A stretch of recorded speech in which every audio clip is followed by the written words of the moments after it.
आज सिजिला एही जिला खरा दाउरू नहीं रक्षा आहुरी जालिब एतिके दिन सतर्क रुहंतु ओडिशावासी आउ खरारु नहीं मुक्ति। हाँ आज्ञा आज कलबल करुछि ताती घरे रही हेउनी कि बाहरकू बाहरी मध्य हेउनी देह मुह जेमिति पोड़ी जाउछि प्रबल उतापरे चटपट डाकुछंती जनजीवन। पश्चिम ओडिशा समेत दक्षिण उत्तर ओडिशा रे प्रबल गरम अनुभूत होउछि।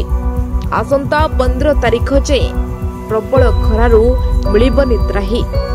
गरम सांगको गोळीगोळी नै अलर्ट करिछि पाणीपाग विभाग।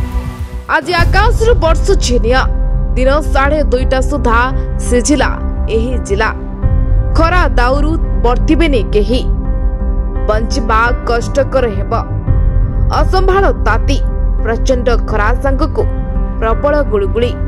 आज 43 डिग्री छुईला संबलपुर जिला। राजधानी भुवनेश्वर तापमात्रा मध्य 40.4 डिग्री सेल्सियस रहिछि। 40 डिग्री उपरे मध्य रहिछि आउ 4 सहर। खरा दाउरे 15 तारिख जाए हुतु हुतु होई जळिब ओडिशा। आगामी 3 दिन पर्यंत दिन तापमात्रा 2 रु 3 डिग्री बढ़िबो बोली आकलन करिछि पाणीपाग विभाग।